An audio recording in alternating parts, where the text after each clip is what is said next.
who seek to live their lives the way they see fit. Now we in the United States, apparently our leaders anyway, don't seem to agree with that.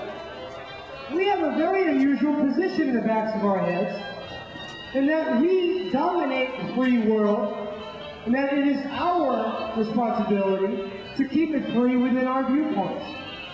Now the people of Nicaragua decide to get rid of a dictator whose family has been ruling their country for over 40 years, which included rapes of the people, destruction of the native cultures, not to mention absolutely discombobulating the economy. Somoza, who is the leader of Nicaragua prior to the present government of Nicaragua, owned so many companies it wasn't funny. The United States has participated in crushing events like this, and crushing the self-determination of the Nicaraguan people. We're also participating in crushing the self-determination of the El Salvadoran people. Currently, the FMLN holds 3/4 of the nation of El Salvador. That is because they are a popular movement. That is because they do not want American imperialism on their soil.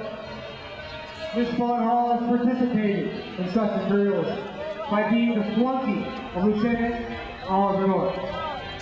Oliver North has been hailed as an American hero, much the same way that Bernard Goetz was celebrated as an American hero. And indeed they are.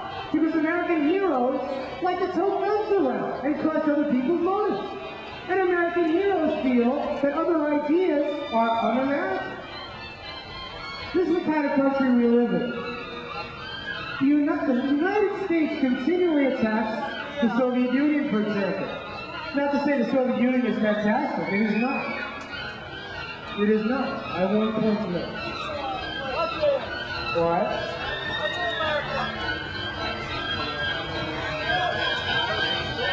That's right.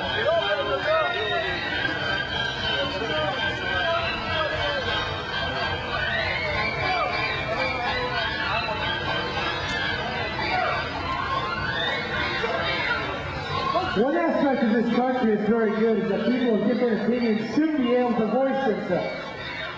Is that not true?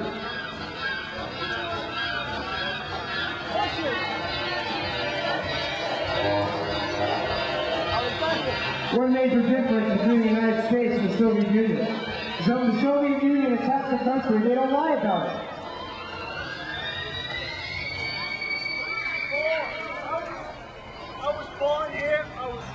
I was born and raised here too.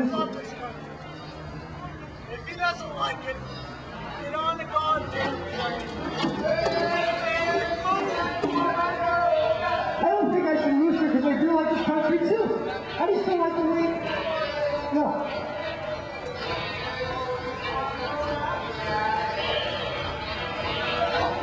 When the Soviet Union gives another country a hard time, at least they don't give them at least they don't lie about it. They'll say, yeah, we were in Afghanistan. That doesn't mean it's a good thing. It certainly is not. It certainly is not. However, when the United States decides to mine Nicaraguan harbors, I don't know a thing. When the United States decides to fund the contras, which was created by the CIA, by the way, the contras are an organization that were formerly guardsmen of Somoza, the National Guard, the Guard there. At the very beginning of their efforts, they were trying to organize a genuine opposition to the Sandinistas, fearing that the Sandinistas were communists. The Sandinistas have publicly stated they are not communists. As a matter of fact, there's a communist party in Nicaragua, but they're considered too dogmatic to be of any value. There is not one poster of Marx or Lenin throughout the borders of Nicaragua. If anything, they admire their own martyrs, people like Sandino, people who were patriots for the Nicaraguan nation.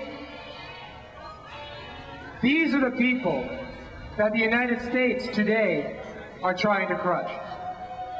Now, I'm born in this country too, and I feel this country's done a lot of wonderful things. There's a lot to be proud, a lot to be honored for.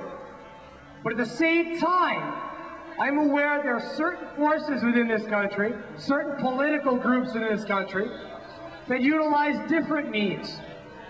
That utilize the means that we are the ones who should be controlling the free world through big business and corporations. Coca-Cola, for example, is in South Africa. Coca-Cola, for that matter, is in Nicaragua. The Nicaraguan people do not feel that the American ideals of life or what they value is important.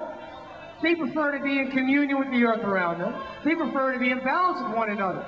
Before the Sandinistas came into power, now my exact figures aren't perfect here, but before the Sandinistas came into power, the literacy rate in Nicaragua was something like 10-15%. It's now up to 80-something%.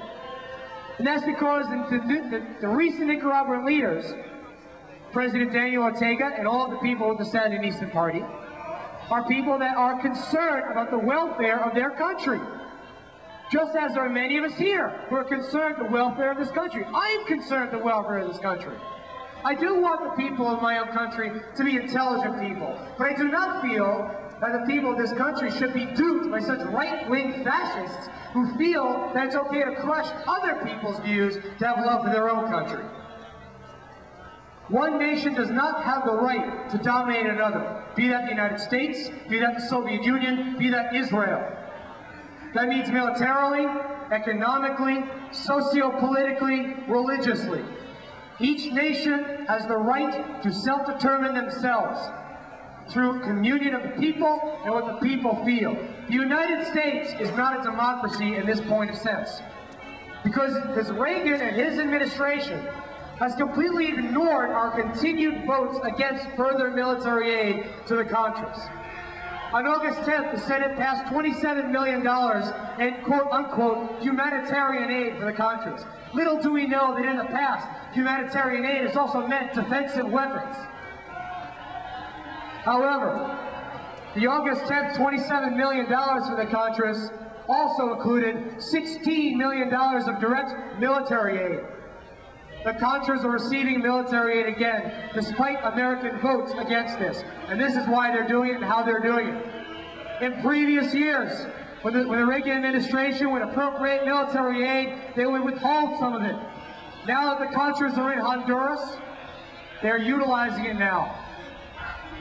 This is in direct opposition to what the American people have been voting for.